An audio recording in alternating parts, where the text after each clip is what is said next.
बिस्मिल्लाहिर्रहमानिर्रहीम। अस्सलाम वालेकुम नाज़रीन, आप देख रहे हैं प्रोग्राम सिटी एट 10 और मैं हूं आपकी मेज़बान अना यूसुफ। इस दुआ और इस उम्मीद के साथ कि अल्लाह ताला हम सब के लिए आसानियां पैदा करे और हमें आसानियां बांटने की तौफीक अता फरमाए। आज के शो का आगाज़ कर लेते हैं और सबसे पहले जान लेते हैं आज शहर का मौसम कैसा रहेगा।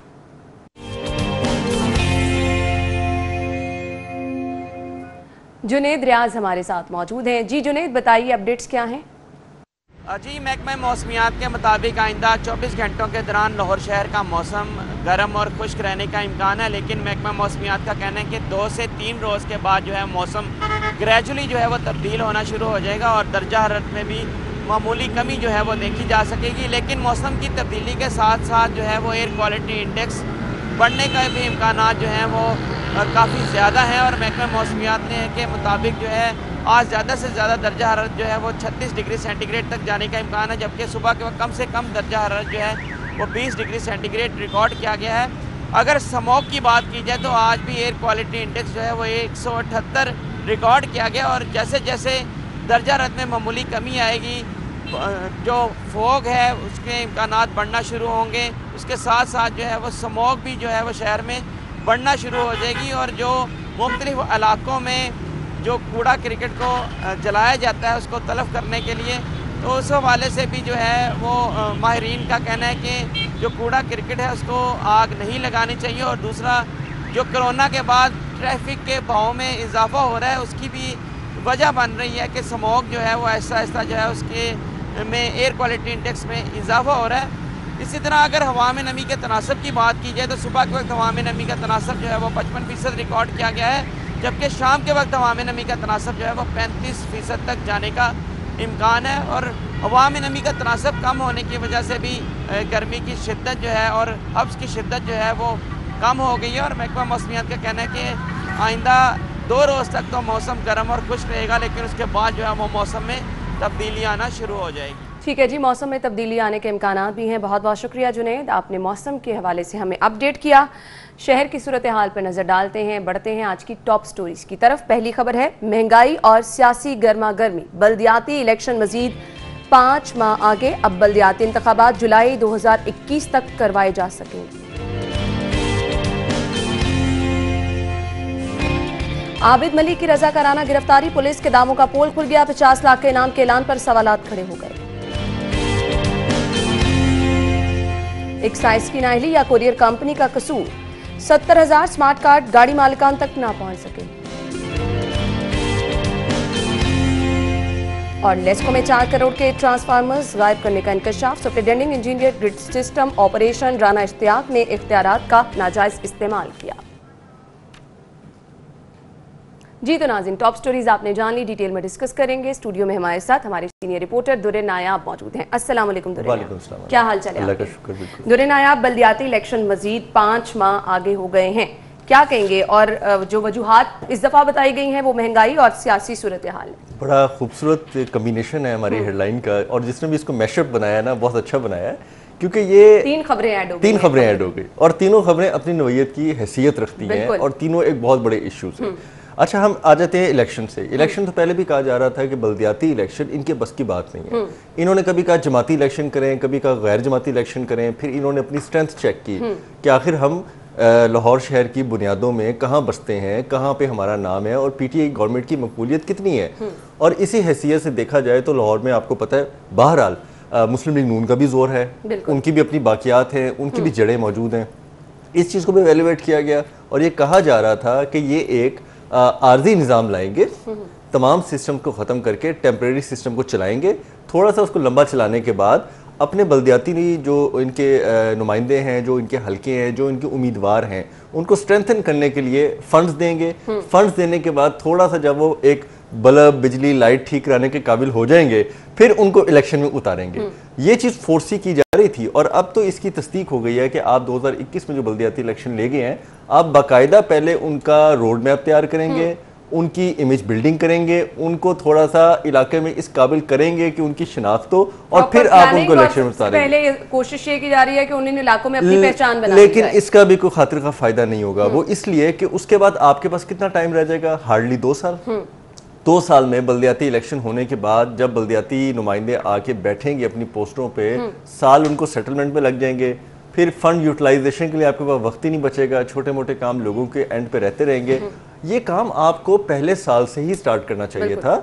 आप इलेक्शन में आप जीते हैं, नेशनल इलेक्शन से निकल के आपको फौरी तौर पर बल्दियाती इलेक्शन में फोकस करना चाहिए था, लेकिन गवर्नमेंट डिफोकस रही। डिफोकस होने से वजह ये हुई कि आज बल्दियाती इलेक्शन में आपने नेबरहुड काउंसिल्स का क्याम तो कर दिया।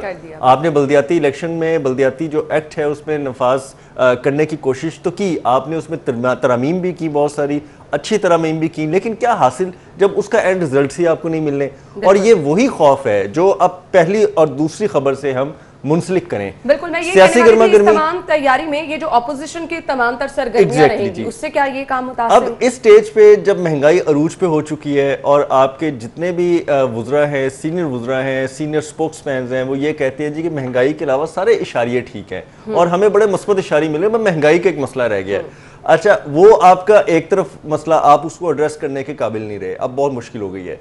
दूसरी बात, सियासी तौर पर अब ये जो एक मैं खबर पढ़ रहा था कि बड़ा ही ज़बरदस्त यहाँ से रैली लेके गुजरांवाला तक जाई जाएगी और PDM जो है उनके जो सरबराह है मौलाना फजल रहमान साहब, वो खुद लाहौर से क़यादत करेंगे और उसके बाद उनके साथ जो उनकी स्ट्रेंथ है, उनके जो मानने वाले हैं और उनके जो रफ़ाकार हैं, उनकी एक बहुत बड़ी तादाद एक्सपेक्टेड है। इसके साथ मुस्लिम लीग नून के जो अंदर तंजीम साजी के अंदर जो खुफिया तौर पर प्लानिंग चल रही है कि कौन कितने लोग निकालेगा, कौन किस तरह निकालेगा, वो भी बहरहाल एक हैसियत रखेगा।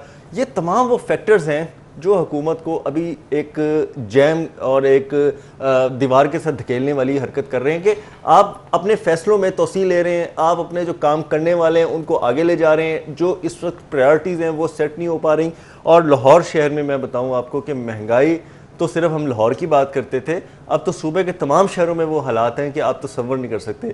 लाहौर शहर से हट के हमारे सूबे के जो देहात हैं उनके अंदर इतनी महंगाई हो चुकी है जहाँ पे कभी भी नहीं देखी गई, क्योंकि वो तो डायरेक्ट मार्केट थी ना, वहाँ पे सब्जी भी डायरेक्ट आनी, चावल गंदुम दालें हर चीज़ वहाँ पे डायरेक्ट आके उसके बाद बड़े शहरों में जाती थी। लेकिन अब वहाँ पे भी हालात निकल गए हैं और हमारे पास ये हालात है कि हमारे पास अभी तक कोई पता नहीं कि स्टोरेज कहाँ हो रही है। अच्छा ये महंगाई की जो मौजूदा सूरत हाल है, इन केस अगर बल्दियाती इंतखाबात अब होते या फिर आगे 5 माह बाद हो रहे हैं और महंगाई इसी तनासुब से रही, तो किस हद तक इंतखाबात इनके असरअंदाज हो सकते हैं? ये महंगाई एक ऐसा फैक्टर है अना जिसमें हर अमीर गरीब, बहरहाल अमीर जितना भी अमीर है और उसकी दस्तरस जितनी भी ज़्यादा है, उसके पास भी वसाइल हैं, फ़र्क उसको पड़ता है। थोड़ा बहुत पड़े ज़्यादा पड़े, जो 100 की चीज़ है 200 रुपये में जब ख़रीदेगा, 200 की चीज़ 500 रुपये में ख़रीदेगा, फ़र्क ये ऐसा है कि बराह रास्त हर इंसान को इफ़ेक्ट करता है, चाहे वो सरकारी मुलाजिम है, कारोबारी तबका है, मुलाजमत पेश है, प्राइवेट नौकरी करता है, मामूली तनख्वाह है, दिहाड़ीदार मजदूर है, हर एक को ये इफ़ेक्ट करता है। और अब मैं आपको यकीन बताऊँ, इतनी संगीन हालत है कि जो ब्यूरोक्रेसी में बैठे बड़े बड़े ब्यूरोक्रेट्स हैं, जो सिविल सेक्रेटेरिएट में बैठे, वज़ीर आला ऐवान में जो बैठे हैं, वज़ीर आज़म के ईवन के ऐवान में बैठे हैं, वो सरकारी अफसरान भी इफ़ेक्ट होना शुरू हो गए हैं। हमारे बहुत सारे ऐसे जिम्मेदार इदारे हैं जिनके लोग अब ये बात करना शुरू हो गए हैं कि आखिर हमें महंगाई पर कंट्रोल करने के लिए कोई जामिया पॉलिसी तो बनानी चाहिए। ये तो कोई हल नहीं कि हम बैठे देखी जा रहे हैं। और आपने देखा कि संजीदगी की ये हालत है कि महंगाई पे हमारे वज़ीर आज़म साहब ने इजलास तलब किया और उसके बाद वो नागुज़ीर वजूहात की बिना पे आ ही नहीं सके। लेकिन उम्मीद की किरण नजर आई है। वज़ीर आज़म साहब ने कहा है कि अब टाइगर फोर्स महंगाई कंट्रोल करेगी। इस पे बात हम करते हैं, ब्रेक के बाद हाजिर होंगे, हमारे साथ रहिएगा। Welcome back. अगली खबर शामिल कर लेते हैं। अगली खबर हमारे पास है आबिद मलिक की रजाकाराना गिरफ्तारी, पुलिस के दावों का पोल खुल गया, 50 लाख के इनाम के ऐलान पर सवालात खड़े हो गए। क्या कहेंगे दुर्रे आप? देखिए, ये अपनी फोर्स को सपोर्ट करना और सूबे के बाहसियत चीफ एग्जीक्यूटिव किसी भी फोर्स को इंसेंटिव देना, अगर उन्होंने कोई अच्छी कारकर्दगी दिखाई है तो ये कोई बुरी बात नहीं है। माजी में मुझे अच्छी तरह याद है कि एक ऑपरेशन पिंड राया में हुआ था और राया पिंड में कुछ दहशतगर्द पकड़े गए और वो जाती उमरा और मियाँ साहिबान के घर पे कोई मनसूबाबंदी कर रहे थे।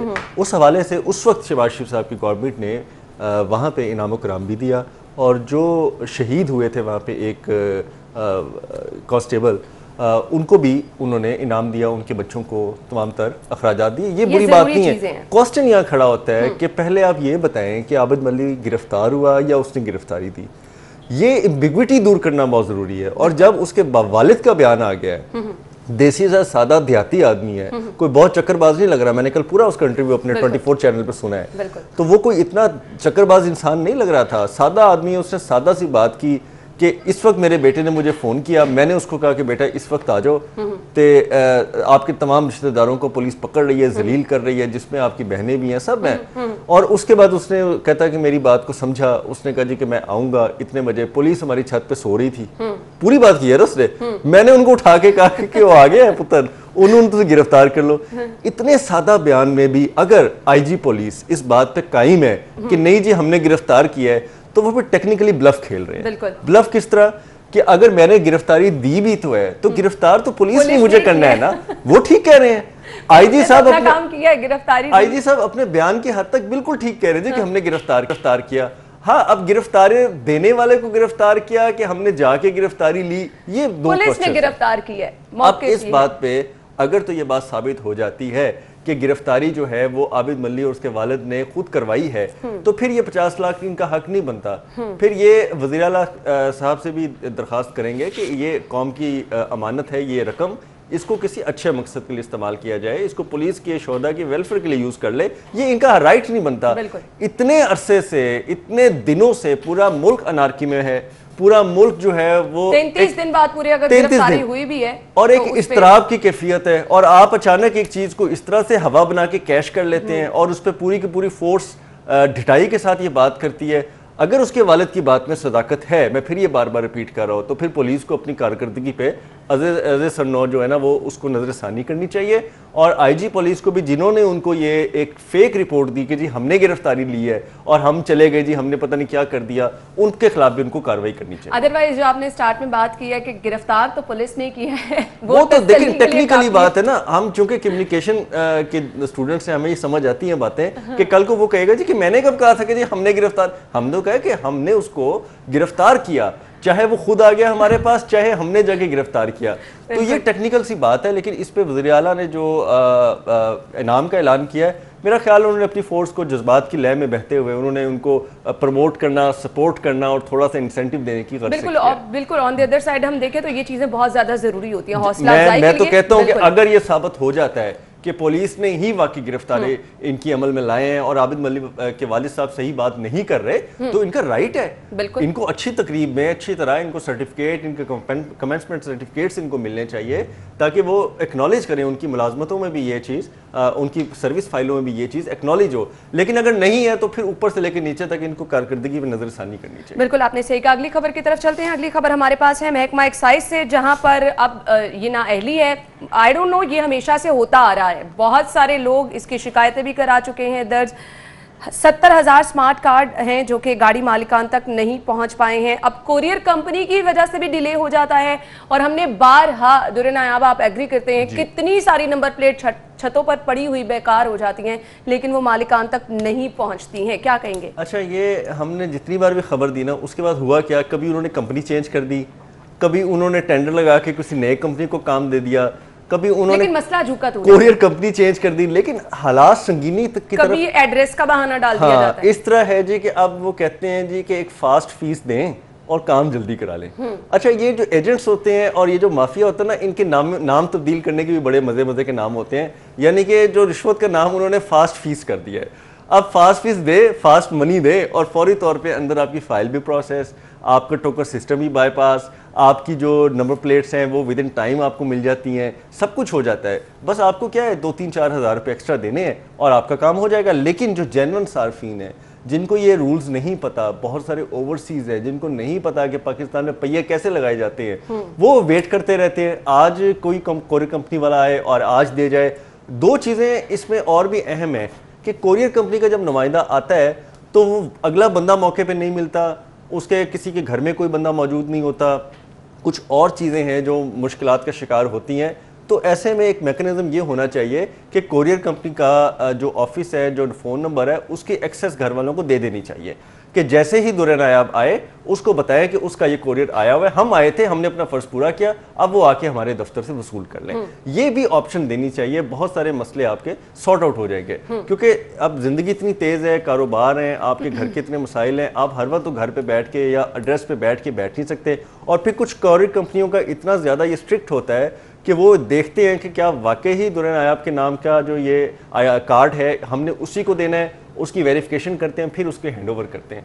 तो ये भी मसला है। लेकिन मसला फिर वही बात है कि आपकी जो स्पीड मनी को ख़त्म करना, आपके जो पहिए लगाने वाले मामलात हैं उनको हटाना, और उसके बाद बैकलॉग को निकालना भी ये बड़ा इंपॉर्टेंट है। बैकलॉग आपका इतना ज्यादा हो चुका है कि 70,000 तो ऑन रिकॉर्ड है। बिल्कुल। इसके बाद ऑफ रिकॉर्ड कितने हैं, 2016, 17, 18, 19, 20 के कितने पेंडिंग है, वो एक डाटा बिल्कुल अलग होगा। तो ये सारे मामलात हैं। अभी बहुत सारे लोग ऐसे भी हैं जिन्होंने अपनी कॉपियां जमा करा के कार्ड्स नहीं बनवाए। बिल्कुल। अभी वो बहुत बड़ी तादाद है जो ये मामला देख रही है कि 70,000 तो ऑलरेडी पेंडिंग है। मुझे ये बता दें, जब प्लानिंग की जाती है, आप कुछ नई चीजें लेकर आते हैं, जद्दत की तरफ जाते हैं, तो ये प्लानिंग इतनी नाकिस क्यों होती है कि इस तरह की चीजों को आप पहले मद्देनजर नहीं रखते? स्मार्ट कार्ड आप लेकर आए, बहुत अच्छी बात है, लेकिन ये जब स्मार्ट कार्ड की प्लानिंग की जा रही थी तो इस चीज को मद्देनजर क्यों नहीं रखा गया कि जिस सारिफ की सहूलत के लिए आप इस चीज को लेकर आ रहे हैं उन्हें ही ख्वार होना पड़ेगा? तो फिर इस तरह की जिद्दत का फायदा क्या था? आप दफ्तर में ही काउंटर लगाते, वहां पे लोगों की बेशक लाइनें लगवा लेते या जिस तरह भी कर लेते, उनको कम से कम देते तो सही। और हालात ये हैं कि इन्होंने जो ई पे जो सिस्टम मुतारिफ कराया, उसके बहरहाल इनको 40-30% रिजल्ट्स मिलना शुरू हो गए हैं, और ई पे से जो टोकन जमा कराता है सिस्टम में उसकी अपडेशन हो रही है। बाकी जो लोग हैं उनको आइडिया नहीं है, किसी के पास स्मार्टफोन नहीं है, कुछ लोग बैकवर्ड एरिया से ताल्लुक़ रखते हैं, कुछ लोगों के पास ऑनलाइन एक्सेस नहीं है, तो वो बहरहाल आके अपना टोकन लगवा लेते हैं। चलें, ये तो हमें आ गया कि ठीक है आपने सिस्टम को आहिस्ता आहिस्ता अपग्रेड कर दिया, लेकिन आईडी कार्ड जो आपकी गाड़ी का बन जाता है उसके बाद आप उसको पहुंचा नहीं पाते, कोरियर कंपनी डिले कर देती है, प्रायोरिटी नहीं देती, सो इश्यूज़ हैं, उनको एड्रेस नहीं किया जाता। हालत ये है कि अब लाहौर शहर के 70,000 कार्ड जो है या वो छतों में पड़े होंगे या किसी पुरानी अलमारियों में पड़े होंगे। शहरियों के तहफ़्फ़ुज़ात ये हैं कि उन्होंने रजिस्ट्रेशन फीस, डिलीवरी चार्जेस सब कुछ टाइमली अदा किया है, उसके बावजूद उनको चक्कर जो लगवाने पड़े वो अलहदा हैं, और उनकी बात वहाँ पर कोई सुनने को तैयार नहीं, वो अलहदा बिहेवियर एक आपको सामना करना पड़ता है। जब आपने अपनी चीज़ के लिए पैसे जमा करा दिए हैं, डिलीवरी के अलहदा से आपने चार्जेस दे दिए हैं, तो फिर आपको इन मसाइल का सामना रहेगा। तो फिर इस तरह की जदीद चीज़ों का फ़ायदा क्या है? अच्छा, वो अब बात आपने कैसे छेड़ दी है कि मुझे वो बात मैं कहना नहीं चाहता था, लेकिन मैंने कह दिया है कि अब जो हमारी नई डीजी एक्साइज साहिबा हैं, बिल्कुल अल्लाह करे वो थोड़ा सा इस पर एफर्ट करें और इसको देखें, इसको समझें। उम्मीद तो बड़ी है क्योंकि हर नए आने वाले बंदे को हमें पिछली बातें भूल जानी चाहिए, और नए आने वाले बंदे को वेलकम करके उसको ये रिक्वेस्ट करनी चाहिए कि वो इन मामलात को टेकअप करे। और इस वक्त डीजी एक्साइज जो सालिया सईद साहिबा हैं, उनके सामने सबसे बड़ा चैलेंज यही होगा कि आपकी जितनी अदायगियाँ, आपके जितने एक्साइज के टैक्स पेंडिंग है, आपके टोकन टैक्स पेंडिंग है, आपके प्रॉपर्टी टैक्स पेंडिंग है, आपने की जो कागजात डिलीवर करने हैं, नंबर प्लेट्स डिलीवर करनी है, उनके स्मार्ट कार्ड डिलीवर करने हैं, मेरा ख्याल है कि उनकी प्रायोरिटी ये होनी चाहिए। और अगर वो अगले 6 माह के अंदर ये 70,000 का बैकलॉग क्लियर करके अपने तमाम वाजिबात को रिकवर कर लेती हैं, तो मेरा ख्याल है कि वो कामयाब डीजी एक्साइज हों। बिल्कुल, क्योंकि ये वो चीज़ है कि आप अच्छा खासा रेवेन्यू इकट्ठा कर लेते हैं, लोगों की जेबों से पैसे निकाल लेते हैं, लेकिन जो आपका असल काम है कि आपने लोगों को फैसिलिटेट करना है, उसमें इतनी ताखीर हो जाती है। फिर गालियाँ और गालम गलोच जो लोगों का गुस्सा होता है, लड़ाई झगड़े होते हैं, जो हुकूमत को बुरा भला कहा जाता है, उन पे जो सवालात उठाए जाते हैं, इवन के जो फिर वज़ीर आला तक जो शिकायत जाती हैं, और उसके हवाले से लोग जो वज़ीर आला को इल्ज़ाम देते हैं कि जी ये सूबे के चीफ एग्जीक्यूटिव इनकी वजह से ये काम नहीं हो रहे, तो डेफिनेटली फेसिस तो ये है, बिल्कुल ऐसे ही फेसिस तो कमिश्नर लाहौर हैं, डिप्टी कमिश्नर हैं, डीजी एलडी हैं, डीजी एक्साइज हैं, डीजी पीएच हैं, एमडी वासा हैं, एमडी लाहौर वेस्ट कंपनी है, फेसिस तो ये है। बिल्कुल, फिर ये डिलीवर नहीं करेंगे तो अल्टीमेट ऊपर वालों को सुनना पड़ेगा। बिल्कुल ऐसे ही। और अगर ऊपर वाला एक्शन लेगा तो फिर वही होगा जो पिछले 6 माह से हो रहा है कि एक बंदा आ रहा है, दूसरा बंदा जा रहा है, और एक महकमे में 6 तबादले हो। लेकिन हम दुआ गो हैं कि इन महकमों में काम जो है बिल्कुल ठीक हो, क्योंकि अल्टीमेटली इनका डायरेक्ट ताल्लुक लोगों से होता है, और अगर लोग अपनी तमाम तर चार्जेस पे कर रहे हैं और अपना तमाम काम टाइमली मुकम्मल कर रहे हैं, तो आगे से उन्हें भी उसी तरह से फैसिलिटेट किया जाना चाहिए। ब्रेक लेंगे, ब्रेक के बाद आपको ज्वाइन करते हैं। जी तो नाज़रीन, अहम खबरें आपने जानी। अगली खबर हमारे पास है जी, चिराग तले अंधेरा, लेस्को में 4 करोड़ के ट्रांसफार्मर गायब करने का इंकशाफ हुआ है। ये इंकशाफात टाइम टू टाइम होते रहते हैं, लेकिन इस पर कार्रवाइयाँ कैसे होती हैं, इनको रोकने के लिए क्या इकदाम किए जाते हैं, बड़ी बात ये है। क्या कहेंगे दुरेनिया? देखिए, ये बहुत सारे ऐसे करप्शन के केसेस हैं जिसमें बहुत सारे महकमों में बहुत अरसा तक केसेस चले। मैं वासा की मिसाल देता हूँ कि वासा में एक फज कंपनीज के पेमेंट का स्कैंडल था कि कुछ अफसरान ने खुद ही कंपनियाँ बनाई और फर्ज कंपनियां बना के उनको करोड़ों के काम करा के उनको पेमेंट्स भी करवा दी, सही। जबकि मौका पे उनका 50% काम भी नहीं हुआ था और वो तमाम कंपनियां स्टैंड ही कहीं नहीं करती थी। थोड़ा बहुत काम करवा के उनको फुल पेमेंट्स करी, खुद ही कंपनी बनाई, खुद ही काम अवॉर्ड किया, खुद ही पेमेंट करके उनको काम दे दिया और थोड़ा बहुत काम करवा के कर लिया। ये 13 करोड़ से जायद का स्कैंडल था। 13 करोड़ का स्कैंडल बाद में इस हद तक आया कि उस पर इंक्वायरी पे इंक्वायरियां होती नहीं, सही। उसको दबा दिया गया। एंटी करप्शन में अलहदा केसेस चले और एंटी करप्शन केसेस के बाद भी जब एंड रिजल्ट नहीं निकला उसके ऊपर इतना डिले हो गया, तो अब कुछ दिन कबल DGLDA ने उस पे एक इंक्वायरी करके दोबारा से उन तमाम लोगों को एग्जेनरेट कर दी, यानी कि उनको माफ कर दिया और उनको निकाल दिया जिनको बाकायदा सजाएं इंटरनल इंक्वायरी में दी जा चुकी थी, एंटी करप्शन में केसेस उनके स्टैंड कर रहे थे और अब उनको एग्जेनरेट करके उनको फारग कर दिया। जब सिस्टम ही इतना बिगाड़ हो तो अब ये लेस्को जैसा ताकतवर महकमा किस तरह से इन ताकतवर लोगों के खिलाफ कार्रवाई करेगा? बिल्कुल। इनका तो एक मीटर रीडर हिलाएं तो पता नहीं कौन कौन से अरकान सूबाई और कौमी असम्बली के फोन आते हैं और किस किस लोगों की सिफारिश वहाँ पे आती है। आप लेकिन ये 4 करोड़ के ट्रांसफार्मर कम बात नहीं है, कम रकम नहीं है। यहाँ पे पूरी पूरी मशीनरी गायब हो जाती हैं और सिर्फ खोखे रह जाती हैं। अगर आप एक एक इदारे को उठा के देखें, चाहे पुलिस देखें, चाहे महकमा माल, और आपकी जो कस्टडी, सरकारी कस्टडी में गाड़ियाँ मोटरसाइकिलें खड़ी होती हैं, अब तो सिर्फ उनके जो सिर्फ एक ढांचे हैं वही मौजूद हैं, अंदर से सारा सामान चोरी हो चुका होता है और उसके बाद उसका कोई पुरसाने हाल नहीं होता। ज़िले कचहरी में जो माल मसरूका होता है उसके अंदर भी ये तमाम तो चीज़ें गायब हो जाती हैं। उससे ज़्यादा सिक्योर एरिया कौन सा है?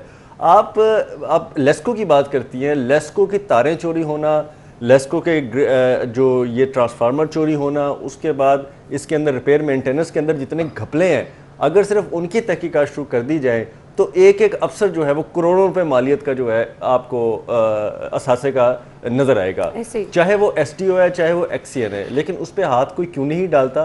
क्योंकि सारा सिस्टम मिला हुआ है। अब ये एक शरीफ आदमी पे मेरा ख्याल है जिसने ये हिम्मत कर तो ली है और इन्होंने उस पर करप्शन की इंक्वायरी खोल तो दी है। अब अल्लाह करे ये सिस्टम उसको सिरे चढ़ा दे किसी तरीके से और इसको राना इश्तियाक साहब जो है इनको इख्तियारात का नाजायज इस्तेमाल करने पे मशीनरी का गायब हो जाना। दुरेना आप मुझे बताइए, ऑब्वियसली पूरा एक सिस्टम होता है, उसका आपने रिकॉर्ड एंट्री कराई होती है, आपका एक रिकॉर्ड होता है, मेंटेनेंस का आपका एक तरीकेकार होता है, टाइम टू टाइम उस पर फॉलो अप होता है, और उस मशीनरी का गायब हो जाना ये तो बहुत बड़ा सवाल है। आपने कभी, चूंकि मैं अपनी बीट का इसलिए हवाला देता हूँ क्योंकि उसका तो मुझे आइडिया है, कभी आपने ये देखा है कि वासा के ट्यूबवेलों के बाहर जनरेटर्स पड़े होते हैं? बिल्कुल। एक दिन वो टायरों पे खड़े होते हैं, अगले दिन एक टायर नहीं होता, वो ईंटों पे खड़ा होता है, फिर एक कभी आप गुजरेंगे तो चारों टायर ही गायब और वो ईंटों पे खड़ा हो गया। बिल्कुल सही कह। यहाँ पे मैं ये चीजें देख के हंसता हूँ कि ये कैसे हो सकता है कि एक बंदे की सुबह दोपहर शाम ड्यूटी है, शिफ्ट है, और वहां से ये चीजें गायब हो रही हैं। कभी उसका डीजल चोरी कर लिया जाता है जनरेटर का, कभी उसका फिल्टर मोबाइल निकाल दिया जाता है। समझ नहीं आ रहा होता कि आखिर क्या है। पता ये लगता है कि जब ड्यूटियों पे लोग मौजूद ही नहीं होंगे, वो ड्यूटियां तो करते हैं ट्यूबलों पे, लेकिन काम करते हैं सरकारी लोगों के, बड़े बड़े अफसरान के, उनके घरों में।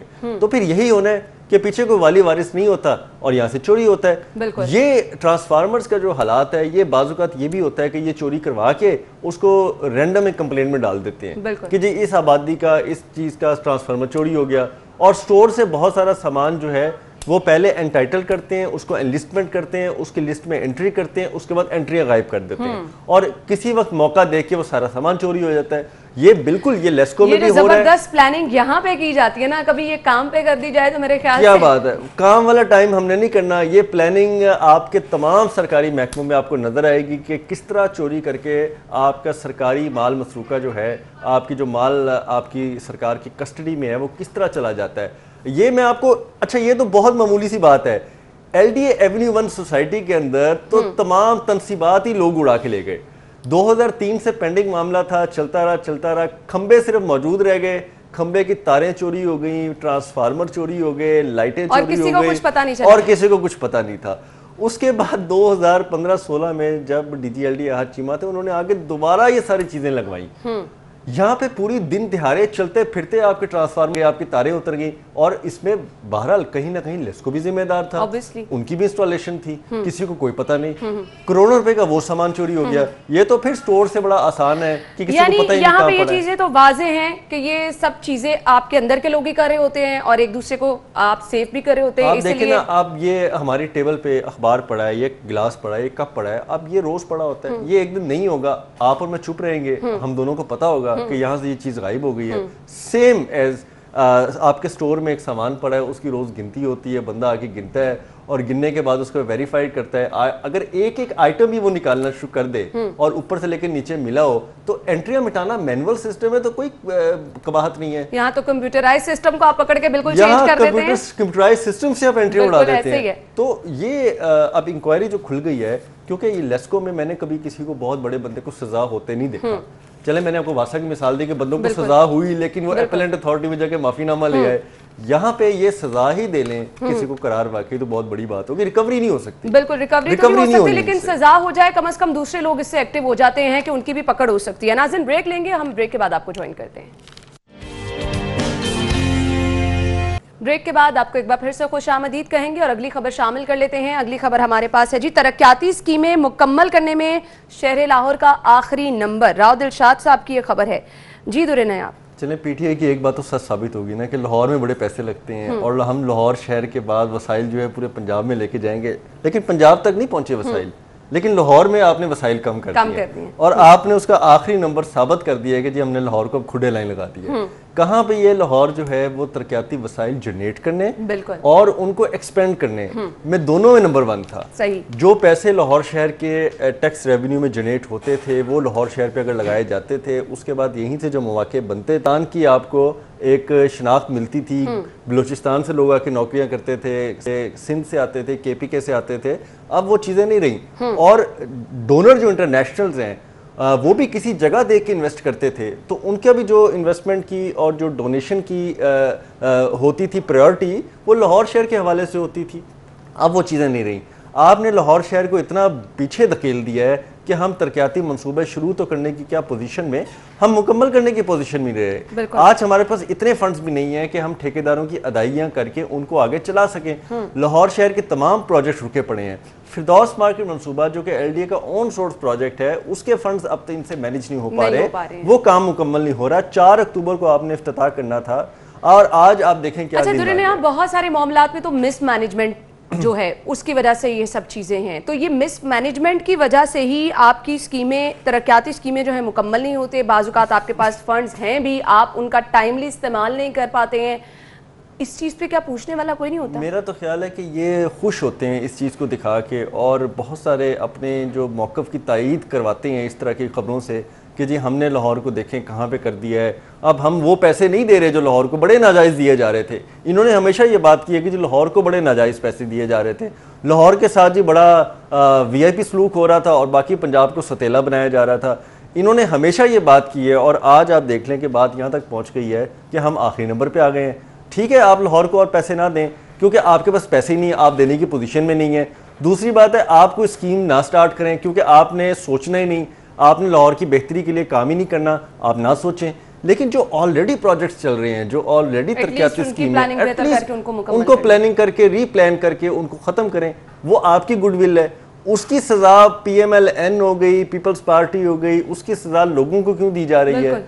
आप इस चीज़ को, ये नेशनलिज्म को फ़रोग देने के लिए आपका ही एक नारा था ना कि हम हट के सोचें और हम कौमियत को फ़रोग दें। तो कौमियत को फ़रोग देते हुए आप इन चीज़ को मुकम्मल कर दें और ख़त्म करें और कहें कि हमने बाकी लोगों की तरह दूसरों के काम रोके नहीं, हमने उनके काम चला दिए हैं और चलाने के साथ उनके काम कंप्लीट करके अवाम का जो पैसा था उससे फ़ायदा अवाम को पहुंचा दिया है। अगर एक फुटपाथ भी बनता है, अगर एक गटर भी बनता है, एक सड़क का कोई पैच भी लगता है, तो आखिर शहरियों का ही फायदा है। उन्होंने गुजरना वहां से। रियासत की रिस्पॉन्सिबिलिटी भी ये होती है कि आपने शहरियों को फैसिलिटेट करना है। ये छोटी छोटी चीजें हैं जिससे आपके अगर लोगों को फायदा पहुंच रहा है, आपके काम भी मुकम्मल हो जाएंगे, लोगों को भी फायदा। अब इनको नजर आ रहा है ना, अब इनको पता लग रहा है कि हमने ये काम किए होते तो आज आपको बल्दियाती इलेक्शन आगे न ले जाने पड़ते। बिल्कुल आपने सही। आपने अगर ये छोटे मोटे काम लोगों के किए होते, किसी का पानी का मसला हल किया होता, सीवर का मसला हल किया होता, गलियों के गटर लगवाए होते, पैच वर्क कराए होते, आपने स्ट्रीट लाइट्स लगवाई होती, आपने कुछ सफाई का ख्याल किया होता, तो आज आपकी गुडविल होनी थी। आपके तमाम जो चेयरमैन, यूसी, टिकट होल्डर, जितने भी लोग हैं जो मेन जनरल इलेक्शन में अकोमोडेट नहीं हो सके, वो पोटेंशियल कैंडिडेट होने थे, लेकिन हमने नहीं किया, क्योंकि हमने तो बुग़्ज़ लाहौर में लाहौर की मत्ती मारनी थी, वो मार दिया और आज हम आखिरी नंबर पे खड़े हो गए हैं। खैर, अगली खबर की तरफ बढ़ते हैं। यूटिलिटी स्टोर अकबरी मंडी में भी महंगाई, ज़ख़ीरा अंदोज़ी पर कई गिरफ्तार भी किए गए हैं। डिप्टी कमिश्नर मुदस्सिर रियाज मलिक का शादमान के सुपर स्टोर्स का दौरा। डीसी साहब मुतहरिक नजर आ रहे हैं, महंगाई कंट्रोल होने वाली है। मुझे लगता है कि वो जिस पोश इलाके से उन्होंने अपनी मुतहरक तंजीम का आगाज़ किया है, तो ख़बरों में तो आ जाएंगे। मान लिया आप, चूँकि शादमान के अतराफ में तमाम GORs लगते हैं, GOR बहावलपुर हाउस भी लगता है, GOR 1 भी लगता है, इधर से शादमान वाला GOR भी लगता है। आप उसके आगे पीछे कार्रवाइयाँ करेंगे तो ब्यूरोक्रेसी की नज़र में रहेंगे, बहुत अच्छी बात है, रहना भी चाहिए। अपने अफसरान को पता होना चाहिए कि डीसी साहब मुतहर्रिक हैं। लेकिन आप कभी यतीम खाने चले जाएँ, किसी दिन ऐसे ही आप शेरा कोट चले जाएँ, चाइना स्कीम चले जाएं, बेगम कोट चले जाएं, किसी दिन आपका हो तो निश्तर कॉलोनी चले जाएं, यूहन्नाबाद चले जाएं, स्लम एरियाज चले जाएं, आपकी इंडिपेंडेंसी जहाँ पे बहुत ज़्यादा है उन एरियाज़ में चले जाएं, वहाँ पे हालात देखें। आपको यहाँ पे तो कम वजन वाले थैले मिल रहे हैं, वहाँ तो थैले नहीं मिलेंगे। बिल्कुल, वहाँ पे तो आटा चीनी नापैद हो चुका होगा। लेकिन अब अफसोस की बात यह है कि आपके यूटिलिटी स्टोर पर तो पहले ही हम लोग रिपोर्ट करते रहे हैं कि चीजें होती नहीं है, लेकिन अकबरी मंडी में भी महंगाई। तो अगर अकबरी महंगाई है तो फिर ओपन मार्केट में सूरत हाल क्या होगी, दुकानों पे, बाजारों में क्या सूरत हाल होगी, ये तो फिर समझ से बाहर होता जा रहा है। मैंने तो आपको कहा कि जो छोटे शहरों की मंडियां हैं, जहाँ से खेतों से बहुत करीब तर सब्जियां, फल आते हैं और चीज़ें आती हैं, वहाँ पे इस कदर महंगाई हो गई है कि जब वो किसी बड़े शहर में पहुँचती होंगी तो उनके रेट्स कहाँ आसमानों पर छूते होंगे। इसी तरह अकबरी मंडी पे आपका कोई कंट्रोल नहीं है। आप मार्केटों में चले हैं, आपकी प्लानिंग ही जब ज़ीरो हो तो आपने क्या करना है। मैं हमेशा ये बात का इसलिए कहता हूँ कि मुझे वो चीज़ पसंद भी आई और अच्छी भी लगी कि जब कैप्टन उस्मान डीसी था और बाकी लोग थे, ये लोग मंडियों में जाके रेट निकलवाते थे। ये अकबरी मंडियों में बैठते थे, ये सुबह सब्जी मंडियों में बैठते थे, अपने सामने आड़त का रेट निकालते थे। दुकानदार के पास जवाब नहीं ना रह जाता जब वो खुद कहते कि मैंने आपको 500 रुपए धड़ी पे ये चीज निकाली है, तो आप ये 600 रुपए धड़ी किस हिसाब से बेच रहे हैं, 700 रुपए किस हिसाब से बेच रहे हैं। आलू जब मंडी से 50 रुपए किलो निकले हैं तो आप 80 रुपए किलो किस तरह बेच रहे हैं। इतना मुनाफा भी नहीं होता ना कि 1 किलो पे आप 30 रुपए कमा लें।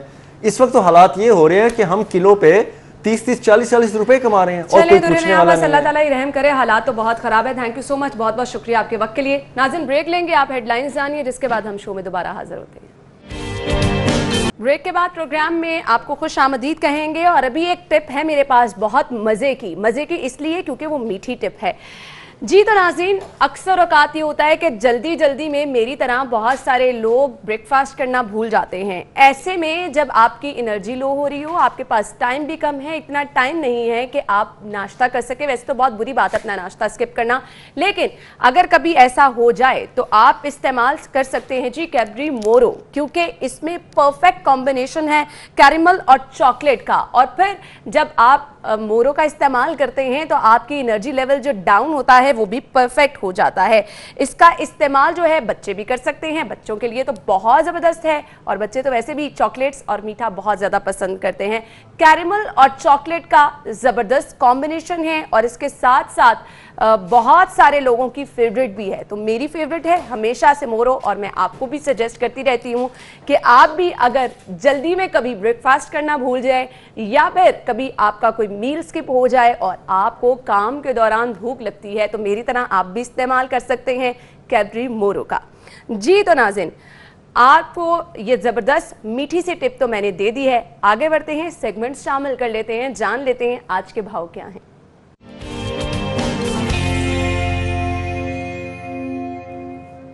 फारान यामीन हमारे साथ मौजूद हैं। फारान, बताइए सब्जियां किस कीमत पर मिल रही हैं आज? जी बिल्कुल, आज जो सरकारी तौर पर रेट लिस्ट जारी की गई है उसमें सब्जियों की कीमत कुछ इस तरह। आलू छिलके वाला नया 75 रुपये में आज फ़ी किलो फ़रोख्त होगा, जबकि जो प्याज दर्जा अव्वल है 59 रुपये में फ़रोख्त किया जाएगा। टमाटर का जो रेट है 115 रुपये फ़ी किलो है, जबकि जो लहसुन देसी है 245 रुपये में फ़रोख्त होगा। लहसुन चाइना 150 रुपये में, अदरक थाईलैंड 335 रुपये में, जबकि जो खीरा देसी 78 रुपये फ़ी किलो में फ़रोख्त होगा। खीरा फारवी 62 रुपये, करेले 78 रुपये, पालक 37 रुपये, मेथी उसका जो फ़ी किलो रेट आज जारी किया गया सरकारी तौर पर वो 109 रुपये, इसी तरह बैंगन 32 रुपये फ़ी किलो में फ़रोख्त किए जाएंगे, बंद गोभी 73 रुपये, जबकि फूल गोभी 57 रुपये में फ़रोख्त की जाएगी, शिमला मिर्च 250 रुपये फ़ी किलो में फ़रोख्त की जाएगी, ये जो सब्ज़ मिर्च है वो 147 रुपये है, जबकि जो सब्ज़ मिर्च दर्जा 2 में उसकी कीमत कम है वो 125 रुपये है, घिया कद्दू 47 रुपये है, जो नींबू चाइना है वो 80 रुपये फ़ी किलो में फ़रोख्त किया जाएगा, फलिया बारीक 93 रुपये है, भिंडी 67 रुपये, सलजम 57 रुपये, जबकि जो अरवी 109 रुपये फ़ी किलो में फ़रोख्त की जाएगी, ये मटर 227, जबकि जो टिंडिया देसी है 109 रुपये फ़ी किलो के हिसाब से फ़रोख्त की जाएंगी, मूली 37 रुपये, माड़ू 67 रुपये, जबकि हलवा कद्दू 47 रुपये फ़ी किलो में फ़रोख्त किया जाएगा। जी थैंक यू सो मच। हमारे साथ मौजूद थे फ़ारहान और हमें बता रहे थे कि सब्जियां किस कीमत में मिल रही हैं, मीट रेट्स क्या हैं मैं आपको बता देती हूँ। ज़ेनिथ शॉप पे अगर आप जाएंगे बीफ पर केजी यहाँ से आप खरीद सकते हैं 450 रुपीज़ में, और बीफ मिन्स आपको मिलेगा यहाँ से 850 रुपीज़ पर केजी। और इसके बाद जी नाज़रीन मटन पर केजी यहाँ से मिलेगा आपको 1350 रुपये में, मटन मिन्स आप खरीद सकेंगे 1650 रुपये में।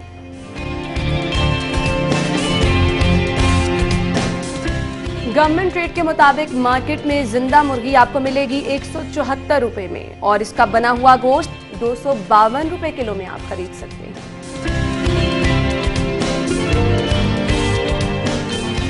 और इसके बाद एग रेट्स क्या हैं जी, रिटेल प्राइस 161 रुपीज़ में आप अंडों की खरीदारी कर सकेंगे।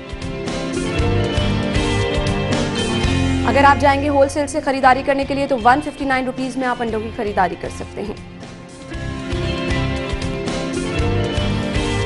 लेकिन अगर आप जाएंगे गोरमे पे तो यहाँ से 160 रुपये दर्जन में आप अंडों की खरीदारी कर सकेंगे।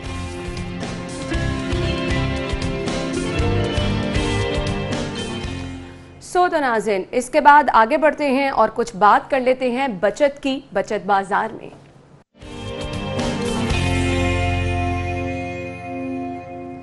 सबसे पहले कारफोर अगर आप जाएंगे प्रमोशन पर क्या चीजें अवेलेबल हैं जी, गार्ड सुप्रीम बासमती राइस है 5 kg पैक है, रिटेल प्राइस इसकी है जी 1245, प्रमोशन पर यहां पर आपको मिलेगा 1080 रुपये में 165 रुपीज आप बचा सकते हैं।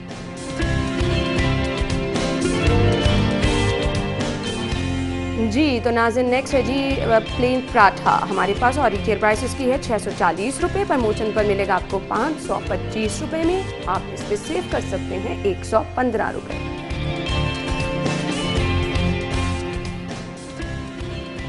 और इसके बाद मैं आपको बताऊंगी सेल्स कहां कहां लगी हैं। पहला ब्रांड आज हमारे पास है जी मोटिव्स, अगर आप यहां पर जाएंगे तो अप टू 40% यहां पर ऑफ है, आप खरीदारी कर सकते हैं। इंसिग्निया पर अगर आप जाएंगे अप टू 50% ऑफ है, यहां पर भी आप जाकर अपने पसंद की खरीदारी कर सकते हैं।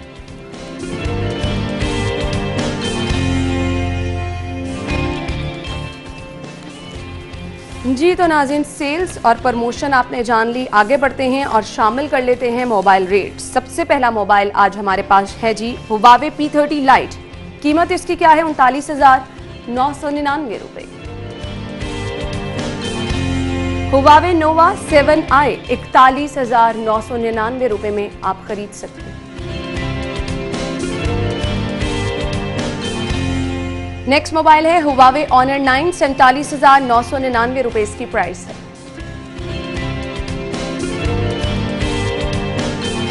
हुवावे P20 प्रो और इसकी कीमत है जी 99,999 रुपये।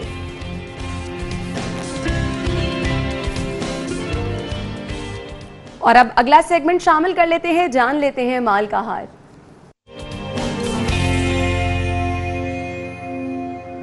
एक नजर डालते हैं करेंसी रेट्स क्या हैं।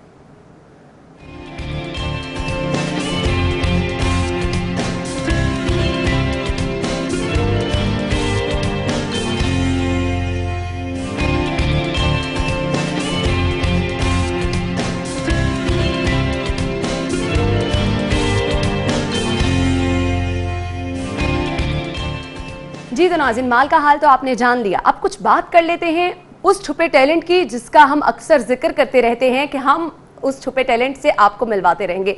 पाकिस्तान में टैलेंट की कमी नहीं है और शहर लाहौर में एक ऐसा ज़बरदस्त टैलेंट हमने देखा कि हमने सोचा आपसे अगर ना मिलवाया जाए तो ऐसा तो हो ही नहीं सकता। जी तो नाज़रीन, हमारे साथ दो नन्हे मुन्ने बच्चे मौजूद होंगे जिनमें से एक की एज है जी 11 इयर्स और एक है 8 इयर्स की, लेकिन काम वो माशाल्लाह ऐसा करते हैं कि बड़े भी नहीं कर पाते हैं। मैं बात कर रही हूँ रायान और आइज़ेक हमें ज्वाइन करेंगे जो कि बहुत ज़बरदस्त तबला बजाते हैं। तो सबसे पहले उन्हें अपने शो में खुशामदीद कहेंगे। अस्सलाम वालेकुम, क्या हाल चाल है? वालेकुम अस्सलाम। बहुत ही नन्हे क्यूट बच्चे आप देख रहे हैं और ऑनेस्टली स्पीकिंग मुझे देख के इनको बहुत खुशी हो रही है। रियान और आइज़ेक, मुझे सबसे पहले ये बताइएगा, ये आपने तबला बजाना कब सीखा, कैसे सीखा, ये आइडिया किसका था? देखिए, हमारे जो डैड हैं वो तबला बजाते हैं और हम उनको देखते थे तो हम कहते थे हम भी बजा सकते हैं। तो हमने क्या किया, हमने भी सीखना शुरू कर दिया। तो हमारे जो उस्ताद थे पहले वो थे भट्टी साहब। उसके बाद we wanted to learn professionally, so हमें 1 साल हो गया अभी प्रोफेशनली सीखते हुए। हमारे जो सर हैं उनका नाम है sir Jahania Khan and we're still practicing। सही। अच्छा मुझे बताएं, आप दोनों तो स्टडी भी साथ साथ करते होंगे, तो किस तरह से टाइम मैनेज कर लेते हैं? प्रैक्टिस के लिए भी, अपनी स्टडी के लिए भी, किस तरह टाइम मैनेज करते हैं? अभी तो कोविड-19 है तो इसका मतलब है कि वी कैन डू एनीथिंग। सही, यानी कोविड में आपने घर बैठ के खूब प्रैक्टिस की है। जी, कोविड में स्कूल्स बंद रहे तो इसका मतलब आपने घर बैठ के खूब प्रैक्टिस की है। जी, हम अपने सर के साथ ऑनलाइन स्काइप क्लासेस भी कर रहे थे। जबरदस्त जबरदस्त। अच्छा, मैंने देखा सोशल मीडिया पर आप लोगों को बहुत ज्यादा पसंद किया जा रहा है, कैसा लगता है जब इतना जबरदस्त फीडबैक आता है? अच्छा लगता है। Yeah, we love it when people give us feedback। सही। अच्छा रियान और आइज़ेक, मैं चाहूंगी कि जरूर आप हमारे नाजरीन को तबला बजा के दिखाएं, फिर मैं आपसे थोड़ी सी बातचीत करूंगी। ओके, चल प्ले कर।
जबरदस्त जबरदस्त, बहुत ही जबरदस्त। जी तो नाज़रीन, आपने देखा कि हमारे नन्हे फनकार किस कदर खूबसूरती से तबला बजाते हैं। रियान और आइज़ेक, बहुत ज़बरदस्त आप लोगों ने तबला बजाया है।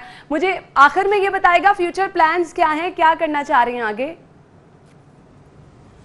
मैं प्लास्टिक सर्जन बनना चाह रहा हूँ। सही। और आइज़ेक, आर्मी चीफ भी बनना चाह रहा है। जी तो दोनों ने हमें बता दिया कि इनके फ्यूचर प्लान्स क्या हैं। थैंक यू सो मच, आप दोनों का बहुत बहुत शुक्रिया। बहुत ही ज़बरदस्त तबला बजाया हमारे नन्हे मेहमानों ने और आपने देखा कि किस कदर टैलेंट मौजूद है पाकिस्तान में, लेकिन सिर्फ और सिर्फ इस टैलेंट को दिखाने की, निखारने की और प्लेटफॉर्म की ज़रूरत होती है। तो विश यू गुड लक। आप दोनों अपनी जो भी आप लोगों ने तैयारी कर रखी है, जो भी आप लोग अपने लिए फ्यूचर में करना चाह रहे हैं, अल्लाह ताला आप दोनों को कामयाब करे। नाज़रीन, हम ब्रेक लेंगे और ब्रेक के बाद आपको शो में ज्वाइन करते हैं, हमारे साथ रहिएगा। स्टूडियो में आपको एक बार फिर से खुश आमदीद कहेंगे। नाज़रीन, आप देख रहे हैं कि किस तरह वक्त बहुत जल्दी जल्दी गुजरता जा रहा है और जैसे जैसे वक्त जल्दी जल्दी गुजर रहा है जिद्दत भी आती जा रही है। मुख्तलिफ एप्लीकेशंस हैं जिनका इस्तेमाल करके हम अपनी ज़िंदगी को आसान बना लेते हैं। हर रोज़ एक नई चीज़ आपके सामने आती है, आपको घर बैठे बताती है कि आप किस तरह से उसका फ़ायदा उठा सकते हैं। मुख्तलिफ ऐप्स हैं जिनसे घर बैठे आपको खाना मिल जाता है, जिनसे घर बैठे बहुत सारे काम, अपने ग्रॉसरी और आपने घर में कोई रिपेयरिंग्स करानी है, इस तरह के काम, मैनेजमेंट के काम आप करा सकते हैं। एक बहुत ज़बरदस्त ऐप जिसके बारे में पहले मुझे नहीं पता था, ऑब्वियसली आप लोगों के लिए भी नई चीज़ होगी, बहुत सारे लोग इस ऐप का इस्तेमाल भी कर रहे होंगे, इससे फ़ायदा भी उठा रहे होंगे। तो हमने चाहा क्यों ना आज के शो में हम आपको इस ऐप के बारे में बताएं ताकि वो लोग जो कि इससे फ़ायदा अभी तक नहीं उठा सके हैं वो भी इससे फ़ायदा उठा सकें। तो जानेंगे ये नई ऐप है क्या, इसको लेकर आने का मकसद क्या था और ये लोगों को किस तरह से फैसिलिटेट कर रही है। स्टूडियो में हमारे साथ हमारे मेहमान मौजूद हैं। तारुफ मैं आपके साथ कराना चाहूँगी फैज़ान असलम साहब जो कि हैं CEO बुक मी ऐप के। बुक मी ऐप है क्या, इस पे हम बात करने वाले हैं। अस्सलाम वालेकुम, क्या हाल चाल है आपके? थैंक यू सो मच, बहुत बहुत शुक्रिया। सबसे पहले तो बताइएगा ये बुक मी ऐप है क्या? सो बुक मी बेसिकली पाकिस्तान की लार्जेस्ट ई टिकटिंग प्लेटफॉर्म है। हम बस, एयरलाइन, लॉजिस्टिक्स, अब होटल्स की भी बुकिंग करें। हम लोगों ने ये काम तकरीबन 6 साल पहले शुरू किया और जब शुरू किया उस वक्त कोई आप कह लें कि जब आप बस टर्मिनल पे जाते थे या आप अपना जो है वो कोई टिकट ख़रीदनी होती थी आपको, तो आप लाइन में लगते थे और वो सारी परेशानी और वो सब एक बड़ा प्रोसेस होता है। आई मीन छुट्टी के दिन हो तो आपको हफ्ता पहले जो है वो टिकट बस की लेनी पड़ती, नहीं तो ईद वाले दिनों में आपको बस की सीट अवेलेबल ही नहीं होती, बहुत ज़्यादा मुश्किल हो जाता। तो हम लोगों ने उसको क्या किया कि देखा कि ये सारा सेक्टर जो है वो पर्ची पे आपको टिकट देता होता था और उस पर सीट नंबर लिख देते थे और आपको नहीं पता कौन सी सीट अवेलेबल है, कौन सी नहीं है, फेयर कौन सा है, कौन सी बस कितने बजे जा रही। सो हमने ये सारे सेक्टर को डिजिटाइज़ किया, हमने इनको बेसिकली सिस्टम दिया जिससे ये लोग अपनी ऑनलाइन अपना सारा सिस्टम कर सकें और जब वो ऑनलाइन होते हैं उसके बाद हमें पता है अब कि कौन सा फेयर है, कौन सी प्राइस पे टिकट जा रही है, कितने बजे बस निकल रही है, कौन सी बस किस प्राइस पे टिकट दे रही है, ऑल दैट, और कौन सी सीट खाली है सबसे बढ़ के। तो आप सोचें कि ख़वातीन के लिए स्पेशली जो ये हॉस्टल्स वगैरह में रहती हैं, आप सही कह रही हैं, तो उनके लिए कितना मुश्किल होता है कि वो जब छुट्टी के दिन होते हैं तो उनको पहले या तो आप फॉर एग्जांपल कॉल करते हैं, उसमें रिजर्वेशन सम टाइम करते हैं, सम टाइम वो कहते हैं नहीं आपको आधा घंटा पहले आना होगा वो सारा। तो अब वो एक जो स्पेशली जो फीमेल्स हैं जो हॉस्टल्स में रह रही हैं उनके लिए आसानी है कि वो अपनी मोबाइल ऐप से जो है वो देख रहे हैं कि जी अच्छा ये सीट खाली है। फॉर एग्जांपल उनको अगर हॉस्टल्स वाली सीट के साथ बैठना है तो वो पहले ही अपना वो चीज़ अपना जो सीट है वो पिक करके अपना वहीं से पेमेंट अपना मोबाइल के थ्रू करके उनको सीट कंफर्म्ड आ जाती है। वो जैसे ही बस डिपार्चर से आप कह लें कि 2-3 मिनट पहले पहुंच के अपना जो है वो बस के अंदर बैठ जाते हैं, उनको कहीं पे कोई लाइन में नहीं लगना। बल्कि हम लोगों ने आप इसमें देखें कि हम लोगों ने इवन ये भी जिद्दत लेके आए कि आप कॉन्टैक्टलेस बोर्डिंग है जिसमें आपको किसी के साथ कोई फिजिकल टिकट प्रिंट नहीं चाहिए, कोई आपको किसी काउंटर पे नहीं जाना, आप सिंपल अपना जो मोबाइल की स्क्रीन है वो दिखा के you can board the bus. ज़बरदस्त, ये तो बहुत ज़बरदस्त चीज़ है। और जैसे कि बार बार आप जिक्र कर रहे हैं उन लड़कियों का जो कि हॉस्टल में रहती हैं या फिर अपनी स्टडी के पर्पज़ से यहाँ पर आती हैं या जॉब के, उनके लिए तो बहुत ज़्यादा आसानी हो जाती है। अच्छा मुझे बताइएगा, अब मैंने जैसे कि फर्स्ट टाइम सुना है, बहुत सारे लोग इसके बारे में नहीं जानते हैं और इसके बारे में डिटेल जानना चाहते हैं कि वो कौन सी बस पे सफ़र करना चाहते हैं। इसमें आप बताइएगा कौन कौन सी ऐसी बसेस हैं जो कि आपके लूप में हैं, ट्रैवल जहां से करते हैं लोग, वो लोग आपसे रब्ता कर सकते हैं? अच्छा, हम लोग जो है वो फोकस करते हैं इंटरसिटी के ऊपर। सही, इंटरसिटी है कि एक शहर से दूसरे शहर जो बस है जैसे लाहौर से इस्लामाबाद है, पेशावर है, ये सब हम लोग करंटली तकरीबन 53 बस कंपनीज हैं उनके साथ काम कर रहे हैं। पाकिस्तान की तमाम बड़ी जितनी भी बड़ी बस कंपनीज हैं, बिलाल ट्रेवल्स, डेवू, सब कंपनी के साथ हम लोग काम करें।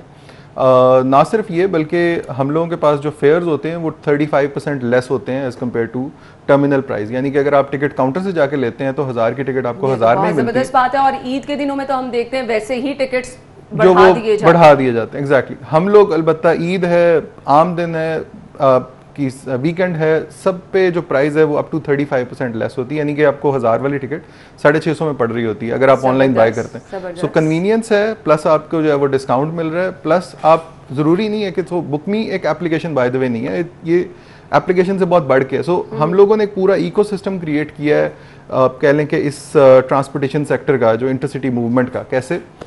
आप ईजी पैसा की एप्लीकेशन ओपन कर लें, जाज कैश की एप्लीकेशन यूज़ कर लें, HBL की बात करें, अस्करी की बात करें, पाकिस्तान के जितने बड़े बैंक्स हैं, मोबाइल वॉलेट्स हैं, इवन दराज की बात करें, सब जगहों पे अब बस की टिकट्स जो है वो ऑफर हो रही हैं उनकी ऐप के अंदर ही, और बुकमी जो है वो बैकएंड से उनको पावर करे, यानी बैकएंड डाटा सारा बुकमी से आ रहा है, सही, फ्रंट पे वो बैठे हुए हैं और हम लोग बैकएंड पे सारी टिकट्स को प्रोसेस कर रहे हैं। सो एक बंदा जो कि बुकमी से फेमिलियर नहीं भी है, वो शायद इजी पैसा से जरूर फेमिलियर होगा, वो उसकी ऐप यूज कर रहा होगा। बैकएंड पे हम ही हैं जो पाकिस्तान में ये सारा इंटरसिटी जो आप कह लें कि सारे बैंक्स को जो डाटा दे रहा है और जो टिकटिंग हो रही है उसकी। सही, कस्टमर का एतमाद बहाल करना बहुत ज़्यादा ज़रूरी होता है। अनफॉर्चुनेटली हमने यहाँ पे जो अपने बस अड्डों के हालात देखे हैं ना, वो आपकी बसेस की हालत अच्छी नहीं होती, रश इतना ज़्यादा होता है, सीट आपके पास अवेलेबल नहीं होती, आप फिर भी टिकट्स बुक करे जा रहे होते हैं। इन चीज़ों को कैसे इंश्योर किया जाता है? सो एक तो ये कि कस्टमर के पास बड़ा ट्रांसपेरेंट प्लेटफॉर्म है, वो अपनी रिव्यू जो है वो पब्लिकली दे रहे हैं और उससे दूसरे लोग अवेयर हो रहे हैं कि आप इस बारे में मतलब कैसी राय, फॉर एग्जांपल इस बस कंपनी के बारे में आपकी क्या राय है, और वो बाकी लोग उससे मुस्तफीद हो रहे हैं। सो एक तो ये है।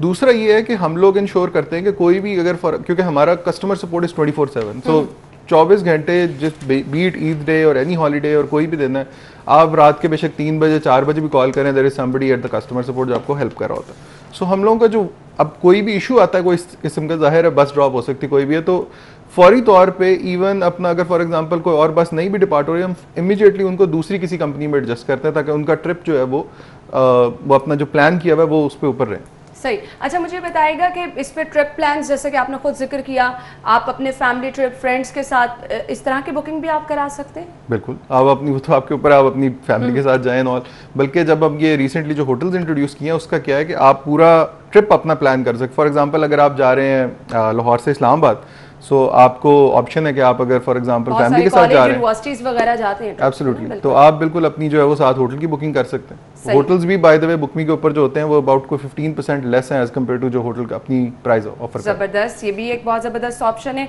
मुझे ये बताइएगा कोई टाइमिंग वगैरह का शेड्यूल भी है कि आप कभी भी इस ऐप को इस्तेमाल कर सकते हैं? क्योंकि हम देखते हैं कि अगर आपकी टाइमिंग्स नहीं है बस की तो आपको उस तरह से फैसिलिटेट नहीं किया जाता। आप बस अड्डे पे जाते हैं, आपकी बस निकल गई है, ये वाले इश्यूज भी बहुत सारे रहते हैं। अच्छा, हम लोग जो है वो जनरली तकरीबन 7 दिन की आपको एडवांस बुकिंग की ऑप्शन दे रहे होते हैं, यानी कि आप अगले हफ्ते तक की जो बुकिंग है वो एडवांस में कर सकते हैं। प्लस ये कि जो हम लोगों का बेसिकली जो आप कह लें कि सर्च का जो रिजल्ट आते हैं, मतलब फॉर एग्जांपल आपने लाहौर से इस्लामाबाद किया, लाहौर से इस्लामाबाद आपको जितनी भी बस कंपनियां 17 फॉर एग्जांपल बस कंपनीज अगर मूव करेंगी, वो तमाम की तमाम अपने फेयर के साथ कि ये बस कंपनी इतने बजे इस फेयर पे जा रही है। और मजे की बात ये, हमने जो प्राइसिंग इंट्रोड्यूस की हुई है वो इस तरह की है जैसे एयरलाइंस में होता है। सो आप जहाज के ऊपर अगर बैठे हुए हैं, आपकी साथ वाली सीट पे हो सकता है कि उन्होंने आपसे कम प्राइस पे शायद टिकट ली हो और आपके आगे शायद बैठे उन्होंने शायद ज्यादा प्राइस पे ली हो।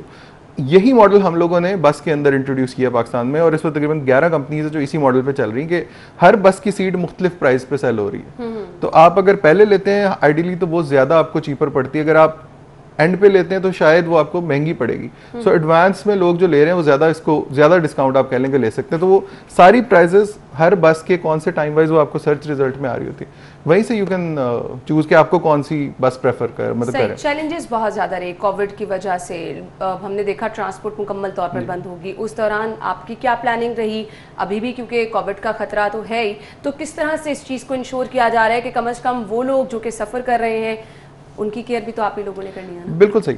अच्छा, उसमें 2-3 चीज़ें, एक तो वही मैंने जैसे कॉन्टैक्टलेस बोर्डिंग का बताया कि आपको किसी के साथ जो है वो मतलब कि किसी काउंटर पे जाने की या कहीं को टिकट प्रिंट करवाने की ज़रूरत नहीं, तो ये एक तो ये चीज़ थी। दूसरा ये कि हमने गवर्नमेंट ऑफ पंजाब के साथ मिलके कॉन्टैक्ट ट्रेसिंग को इंट्रोड्यूस किया। सो फॉर एग्जांपल अगर कोई केस ऐसा आता है जो कि कोविड का कोई केस है, उसकी गवर्नमेंट हमारे से रिक्वेस्ट कर सकती है कि भाई आप इसकी ट्रैवल हिस्ट्री हमें दें, क्योंकि ज़ाहिर है बस के जो बैकएंड पे सिस्टम्स है मेजॉरिटी वो भी हमारे हैं। सो हमें ये पता है कि इवन उसने बुकमी से नहीं भी ली, अगर उसने काउंटर से भी टिकट ली है तो हमें पता है कि उसके साथ जो 10 सवारियाँ या 15 सवारियाँ बैठी हुई थी वो कौन कौन लोग थे, और आया वो मतलब अगर उस बंदे में फॉर एग्जांपल कोविड-19 का कोई वो आया है टेस्ट पॉजिटिव, वो साथ वाली सवारियों को भी टेस्ट करवा सकती है गवर्नमेंट के, अच्छा टू मेक श्योर कि कहीं स्प्रेड तो नहीं हुआ वहाँ से वायरस। तो ये कॉन्टैक्ट ट्रेसिंग भी हम गवर्नमेंट के साथ हेल्प कर रहे हैं। सही। इन केस अगर किसी की बस वगैरह मिस हो जाती है, फिर यहाँ पे तो कोई ऐसा सिस्टम ही नहीं है, लोग बेचारे बस अड्डों पे परेशान हो रहे होते हैं, तो इस तरह भी कोई फैसिलिटेट किया जाता है अपने कस्टमर? बिल्कुल सही। अच्छा, बस अगर मिस होने के केस में डिपेंड करता है कि बस कंपनी की पॉलिसी क्या है। कुछ बस कंपनीज तो आपको 100% जो है वो कह लें कि रिफंड कर देती है, कुछ कंपनीज की 30% 25% पेनल्टी होती है और वो चार्ज करके आपको रिफंड कर देते हैं। कुछ में ऑब्वियसली जीरो रिफंड भी होता है, लेकिन हमारी कोशिश होती है कि हम उसको अगर कोई ऐसी सिचुएशन है भी तो कंपनी से बात करके उसको किसी दूसरी बस में एडजस्ट करवा दें। सही, ये बहुत अच्छी चीज़ है। दूसरा है कि यहाँ पे हमारे यहाँ बहुत ही नॉर्मल बिहेवियर है, टाइम की पाबंदी कहीं नहीं की जाती है। आपकी ट्रेन्स हैं, हम अक्सर देख रहे हैं लेट हो रही हैं, मुसाफिरों के लिए बैठने का कोई इंतज़ाम नहीं है, बस अड्डों पर यही सूरत हाल है, फ़्लाइट्स का अक्सर यही। और फिर इस पर सबसे ज़्यादा आपको परेशानी इस चीज़ की होती है कि आपको कोई भी सही गाइड करने वाला नहीं होता कि आपको वेट भी कितनी देर के लिए करना है। इस चीज़ को कैसे इंश्योर किया जाता है? अच्छा, इसमें दो चीज़ें हैं। एक तो जो वेटिंग एरिया वाइज है ना, हम लोग अपना जो बिजनेस क्लास लाउंज आप समझ लें, वो एक कॉन्सेप्ट लेके आ रहे हैं जो एयरलाइंस में होता है। फॉर एग्जांपल कि आप अगर फॉर एग्जांपल आपके पास CIP एक्सेस है लाउंज का तो आप वहाँ चले जाते हैं, इंटरनेशनल है तो कोई उसमें, हम वही चीज़ बस के अंदर इंट्रोड्यूस कर रहे हैं। सो पहला जो हमारा लाउंज है वो बिलाल ट्रेवल्स टर्मिनल लाहौर पे जो है वो एक्टिव है, और वहाँ पे कोई भी बंदा जो ऑनलाइन टिकट खरीद रहा है वो उस लाउंज में जाके कॉम्प्लीमेंट्री कॉफ़ी ड्रिंक अपना जो है वो, और मतलब वो इट्स लाइक बहुत अच्छा sitting area, clean NEET clean washrooms and all, तो वो आपको अवेलेबल है। पहले तो ये वेटिंग वाली बात होगी। जो दूसरा आपने कहा कि जी मतलब इसको कह लें कि रश वगैरह इन्फॉर्मेशन जो है वो नहीं प्रॉपर दी जाती है कि इतना टाइम आपको वेट करना पड़ेगा। तो उसमें ये होता है कि कस्टमर के पास पूरा राइट है कि वो अपनी राय का इजहार कर सकता है जब ट्रिप उसका एंड होता है, तो वो अपनी कि भाई ये बस कंपनी फॉर एग्जांपल टाइम पे ऑपरेट नहीं कर रही है, ताकि लोग उसको फिर प्रेफर नहीं करेंगे, किसी दूसरी बस कंपनी को करेंगे जो ज्यादा टाइम को फॉलो करें। सही, मुझे बताएगा वाई जस्ट ट्रैवल सेक्टर, इसका इंतखाब क्यों किया? बहुत सारी दूसरी अपॉर्चुनिटीज भी हैं। एब्सोल्युटली। अच्छा, ट्रैवल पाकिस्तान में एक बहुत ही बड़ा सेक्टर और बड़ा आप कह लें कि अनटैप्ड या इसके ऊपर तवज्जो नहीं दी गई। स्पेशली कोविड वाले टाइम के अंदर आप देखें, हम लोगों के पास अब जब ग्लोबली इतना ट्रैवल रिस्ट्रिक्ट हुआ हुआ है और आप बाहर ज़्यादा नहीं जा सकते, एम्बेसीज बंद है एंड ऑल दैट, तो लोगों का फोकस अब इस तरफ, पाकिस्तान बहुत ज़्यादा अनएक्सप्लोर्ड है, और अपना जो है वो अब इसको ऐसे कह लें कि बहुत सारी अच्छी चीज़ें जो जगह हैं जो बंदा यहाँ पे जाके ये विज़िट कर सकता है या देख सकता है, जो कि ग्लोबली आप जाते हैं और देखते हैं, और वो चीज़ें यहाँ पे अवेलेबल हैं आपको, लेकिन क्योंकि आप कह लें कि एक्सेस नहीं है इन्फॉर्मेशन का या लोगों का वो उस तरह से रुझान नहीं, तो वो आई बिलीव कि इस सेक्टर के अंदर बेशुमार पोटेंशियल है अगर हम इसको प्रॉपर्ली एक्सप्लोर करें, लोगों को मौका दें, आगाही दें, इन्फॉर्मेशन दें इस बारे में। सही, हमारे साथ हमारे मेहमान मौजूद है, आपसे गुफ्तगू का सिलसिला नाज़रीन आगे बढ़ाएंगे। ब्रेक की तरफ मुझे जाना है, ब्रेक लेंगे, ब्रेक के बाद आपको ज्वाइन करते हैं। Welcome back. हमारे साथ हमारे मेहमान मौजूद हैं, फैज़ान साहब। गुफ्तगू का सिलसिला आगे बढ़ाएंगे। हम बात कर रहे हैं बुक मी ऐप के हवाले से, और इसका बात करने का मकसद ये है कि बहुत सारे लोग परेशान रहते हैं, जिस तरह के हम बात कर रहे हैं कि समटाइम आपको बहुत जल्दी में कहीं जाना होता है और आपके पास ऑप्शन अवेलेबल नहीं होती है कि आप किस तरह से टिकट बुक कराएं, तो जल्दी में हम किस तरह से बुक मी से अपनी टिकट वगैरह बुक करा सकते हैं? कितना टाइम इसके लिए चाहिए होता है? आप आधा घंटा पहले जो है वो अपना फॉर एग्जांपल आपने 9 बजे ट्रैवल करना है तो आप 8:30 बजे जो है वो टिकट 9 बजे की बस की ले सकते हैं। सही, मुझे ये बताएगा चैलेंजेस क्या क्या हैं, क्योंकि ऑब्वियसली बहुत सारे लोग यूज़ कर रहे हैं, आप इसको इन्हांस भी करना चाह रहे होंगे, लोगों का फीडबैक देखते हुए बहुत सारी नई चीज़ें भी आप इसमें लेकर आना चाह रहे होंगे। बिल्कुल, चैलेंजेस ये हैं कि सबसे बड़ा हम लोगों को चैलेंज ये आता है कि बिकॉज हम लोग ट्रांसपोर्टेशन सेक्टर को देख रहे हैं और ये पूरे पाकिस्तान में फैला हुआ है, बलूचिस्तान से लेके नॉर्थ आपका रिलक्टेंस है टेक्नोलॉजी को लेके बहुत ज़्यादा, बिकॉज अभी इतनी ज़्यादा आप कह लें कि अवेयरनेस नहीं है, या वो थोड़ा सा टेक्नोलॉजी से घबराते हैं, स्पेशली बस ऑपरेटर्स के, मतलब उनको थोड़ा सा एक वो इंटरनली खौफ है कि ये पता नहीं हमारे साथ क्या होगा एंड ऑल दैट, तो वो थोड़ा सा एक वो रिलक्टेंस है। लेकिन वो वक्त के साथ साथ अब क्योंकि हर बंदे के हाथ में मोबाइल फ़ोन है, इंटरनेट है, डाटा है सब, तो अब वो आहिस्ता आहिस्ता वो एक चीज़ ख़त्म हो रही। दूसरा ये है कि मतलब ये इतना बड़ा सेक्टर है कि हमें मतलब कह लें कि 53 कंपनीज को भी ऑन बोर्ड करते करते ऑलमोस्ट 6 साल लग गए। तो ये आप कह लें कि ये थोड़ा सा एक है कि हम इसको ऐसे कह लें कि we need to add pace to this, कि अपना मजीद अपना आने वाले फॉर एग्जांपल साल के अंदर हम 100 और कंपनीज कैसे इसके साथ जो है वो करें। सो ये अब 2 बड़े चैलेंजेस कह सकते हैं। अच्छा, अभी आपकी कितनी कंपनी? 53 बस कंपनी। 53। अच्छा, अब इन सब में से अब आप ऑब्वियसली लोगों को सजेस्ट भी करते होंगे कि कौन सी बेस्ट है कंपनी, किसको आप चूज कर सकते हैं, तो किस तरह लोगों को आपकी सजेशन टाइम टू टाइम जो है आप देते रहते हैं? ऐप के अंदर ही देयर इज एन ऑप्शन कि आप रिकमेंडेड का बटन जो है वो टैप कर दें। रिकमेंडेड का बटन टैप करने से आप जो है वो आपके पास सारी जो प्रेफर्ड बस कंपनीज होती हैं वो आ जाती हैं, जिनकी रिव्यूज अच्छे होते हैं, जिनके प्राइस सबसे बेस्ट होती है और जिनकी आप कह लें कि क्वालिटी ऑफ सर्विस बेहतरीन होती है। सो वो हम खुद ही ऐप के अंदर ही उनको रिकमेंड करते हैं। ऐप के कुछ फीचर्स अगर आप हमारे नाज़रीन के साथ शेयर करना चाहें ताकि उनके लिए भी आसानी हो जाए जो ऐप इस्तेमाल कर रहे हैं। अच्छा, ऐप एक गेम की तरह, फॉर एग्जांपल आप जितना ट्रैवल करते हैं यू अर्न पॉइंट्स, आपको बैजेस मिलते हैं मुख्तलिफ किस्म के, जिस तरह से दूसरी गेम्स वगैरह में मिल रहे होते हैं। पॉइंट्स के साथ आप क्रेडिट्स रिडीम कर सकते हैं, मोबाइल टॉपअप कर सकते हैं, इस तरह की चीज़ें हैं। आप लोगों को फ्रेंड्स को इनवाइट कर सकते हैं, उसके ऊपर यू गेट पॉइंट्स। इसके अलावा जो मेन कोर आप कह लें कि अगर फीचर्स की बात करें सो मेन हमारा बस है, एयरलाइंस। सो एयरलाइंस की बाय द वे हमने बात नहीं की, थोड़ा सा उसको मैं ऐड कर दूं प्लीज़, कि एयरलाइंस के अंदर डोमेस्टिक एंड इंटरनेशनल पूरी ग्लोबली यानी जितनी एयरलाइंस है और पाकिस्तान की तमाम एयरलाइंस, और ना सिर्फ ये बल्कि इंटरनेशनल एयरलाइंस पे ऑलवेज 3000 रुपीज़ चीपर, और लोकली आपको जो है वो 1000 रुपीज़ चीपर। यानी ये PIA की फ्लाइट आपको अगर 7000 में तो बुक मी से वो तकरीबन 6200 समथिंग। ये तो बहुत ज़बरदस्त ऑप्शन है बस में भी, और अगर आप बाय ट्रैवल कर रहे हैं तो ये भी बहुत ज़बरदस्त ऑप्शन है। फॉर एग्जांपल सीरीन की टिकट बाय करें तो जो प्राइस सीरीन की वेबसाइट पे आ रही है या जो एजेंट्स के थ्रू आ रही है वो आप उससे 1000 तकरीबन रुपए कम में बुक मी से बाय कर रहे होंगे। सो ये उसके अलावा हमारी डेली डील्स होती हैं। सो एवरी डे को बहुत ही आप कह लेंगे बहुत ही ज़्यादा डिस्काउंट किसी चीज़ पे को आ जाएगा। फॉर एग्जांपल सीरीन पे को बहुत ज़्यादा आ जाएगा, किसी बस कंपनी पे बहुत ज़्यादा, 72% भी डिस्काउंट आ जाता है समटाइम्स। तो प्रीवियसली हमने रोड मास्टर के साथ किया 72% के साथ। तो इस तरह यानी कि वो डेली डील्स हैं, वो सेपरेट एक चीज़ है। फिर इसके अलावा हम आ जाते हैं जी होटल्स के अंदर। होटल्स में मैंने आपको बताया कि अपना क्रॉस पाकिस्तान जितने भी मेजर हमारा तकरीबन 1800 प्लस होटल्स का जो है वो पोर्टफोलियो है पाकिस्तान। अगर हम बात करें इसकी लॉजिस्टिक्स की, तो ये एक और बड़ा सेक्टर है कि लॉजिस्टिक्स के अंदर हम क्या करें कि हम बस की कार्गो को ही सिस्टम को थोड़ा डिजिटाइज किया, और अब बुकमी को यूज़ करते हुए आपको फॉर एग्जांपल लाहौर से इस्लामाबाद कुछ पहुंचाना है तो रात के 2 बजे है, संडे है, कोई भी दिन है, आप विद इन 6.5 आवर्स लाहौर जो भी आपकी करंट लोकेशन है उससे पैकेज इस्लामाबाद जो भी करंट मतलब दूसरे बंदे की लोकेशन होगी वहां तक पैकेज चला जाता है। जबरदस्त, यानी घर बैठे आपका ये काम भी हो सकता है। इस कदर आसानियां जो है वो बुकमी ने आपके लिए पैदा कर दी है। थैंक यू सो मच, बहुत बहुत शुक्रिया आपके वक्त के लिए। नाज़रीन, मुझे एक ब्रेक की तरफ जाना है, ब्रेक लेंगे और ब्रेक के बाद आपको ज्वाइन करेंगे, हमारे साथ रहिएगा। यंग डॉक्टर्स के एहतजाज के MTI एक्ट के खिलाफ हमने देखा कि 12 यंग डॉक्टर्स की जानिब से आवाज़ उठाई गई। कोविड के दौरान भी डॉक्टर्स अपने एक ही स्टांस पे थे कि उन्होंने MTI एक्ट को नहीं मानना है। ये एक्ट है क्या, क्यों इसकी इतनी मुखालिफत की जा रही है, और बार बार इसकी मुखालिफत के बावजूद इसके नफाज की बाज़गश्त फिर से हम दोबारा क्यों सुन रहे हैं, और इन केस अगर नफाज कर दिया जाता है तो यंग डॉक्टर्स का इस पर रद्द अमल क्या होगा, क्या एहतजाजी हिकमत अमली होगी, क्या प्लान करेंगे, वो इस पे हम बात करेंगे। स्टूडियो में हमारे साथ हमारे मेहमान मौजूद हैं जिनका तारुफ मैं आपके साथ कराना चाहूंगी। YDMU हॉस्पिटल से इनका ताल्लुक है और महमूद अहमद साहब इनका नाम है, इन्हें खुशामदीद कहेंगे। अस्सलाम वालेकुम, क्या हाल चाल है आपकी? अल्हम्दुलिल्लाह, बिल्कुल। Thank you so much. एक बार फिर से हम बाज़गश्त सुन रहे हैं MTI एक्ट की। 12 यंग डॉक्टर्स इसकी मुखालिफत कर रहे हैं।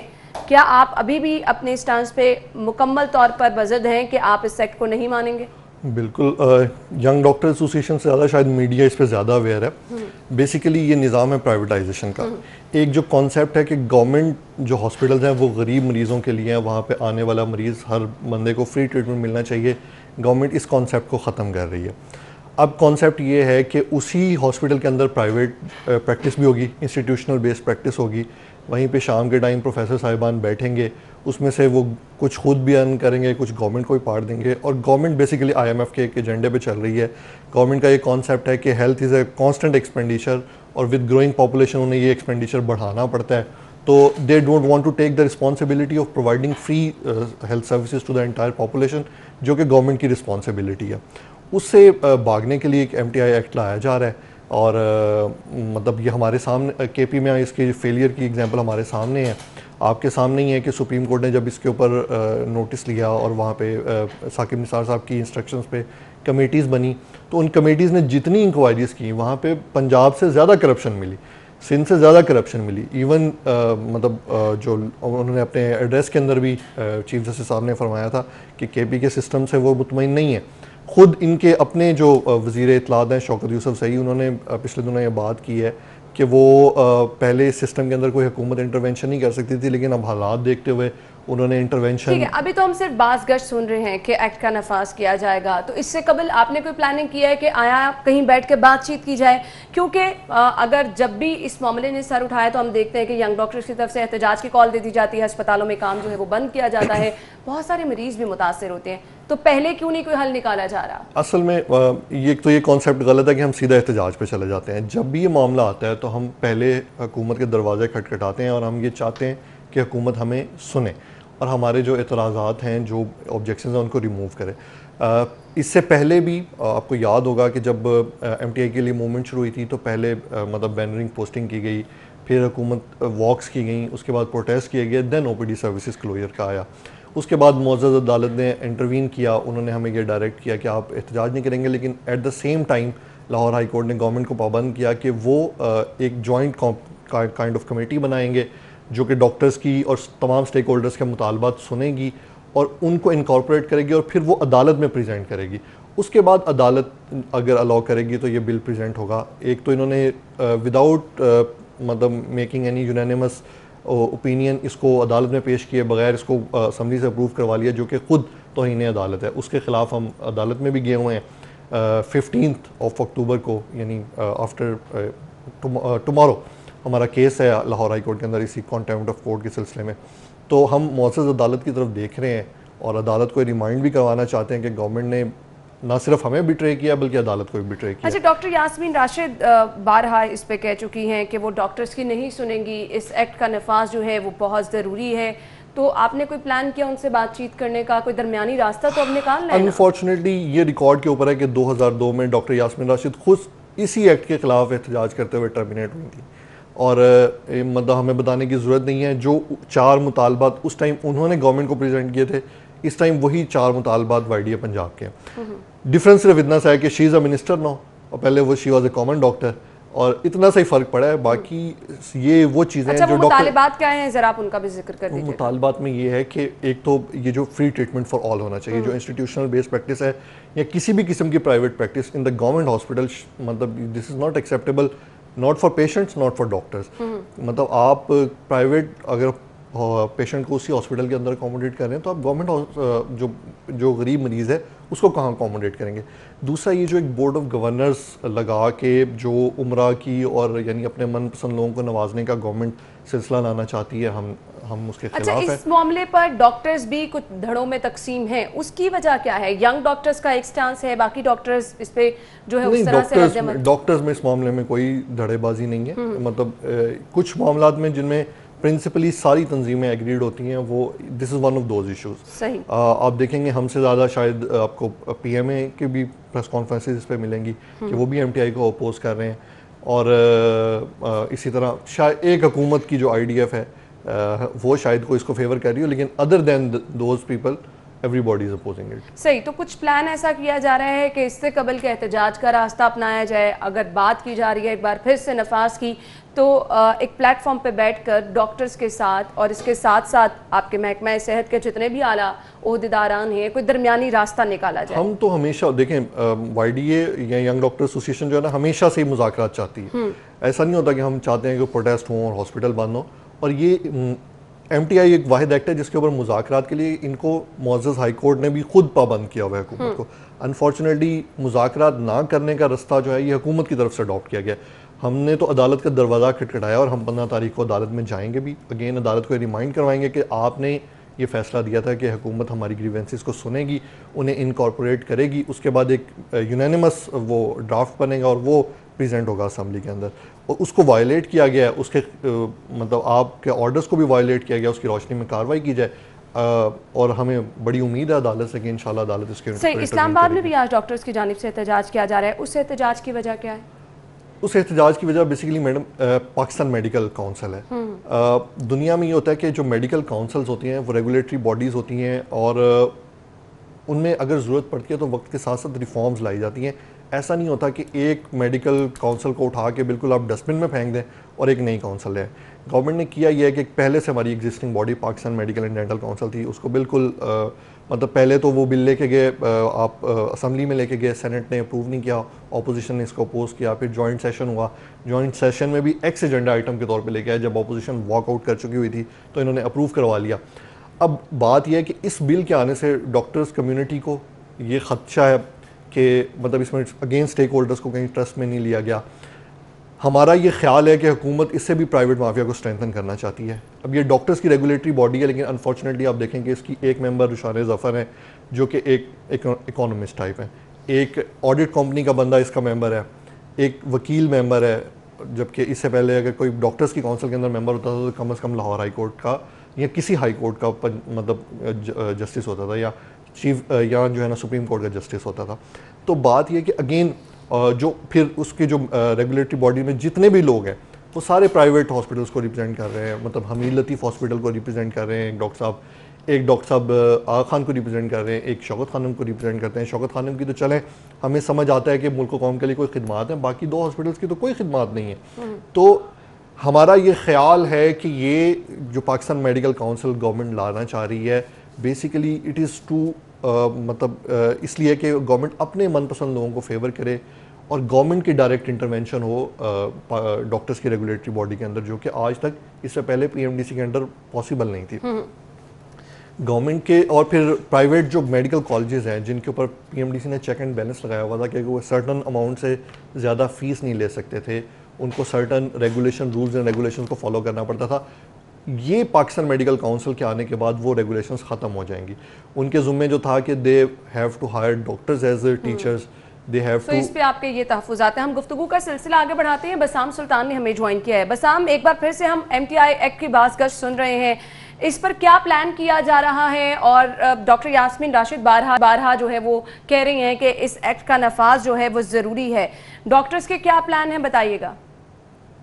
जी बिल्कुल, MTI एक्ट को लेकर अब तक डॉक्टर्स के तहफ़्फ़ुज़ात जो है वो अब तक बरकरार हैं। ना सिर्फ यंग डॉक्टर्स बल्कि पाकिस्तान मेडिकल एसोसिएशन भी जो है वो किसी सूरत जो MTI एक्ट लेके आया जा रहा है, जो प्राइवेटाइजेशन की जा रही है, इसको एक्सेप्ट करने को तैयार नहीं है। जबकि सूबाई वज़ीर सेहत जो है वो MTI एक्ट लाने पर जो है वो डटी हुई हैं। उनकी जानिब से पिछले दिनों भी जो है वो ये बयान सामने आया जब उन्होंने बताया कि जो समरी है वो अब लॉ डिपार्टमेंट को भिजवा दी गई है और लॉ डिपार्टमेंट से ये बिल समरी मंजूर हो जाने के बाद इसको जो है वो कैबिनेट में पेश किया जाएगा और कैबिनेट की मंजूरी के बाद इसको लाहौर और सियालकोट में इब्तदाई तौर पर जो टीचिंग हॉस्पिटल्स हैं वहाँ पर इम्प्लीमेंट किया जाएगा।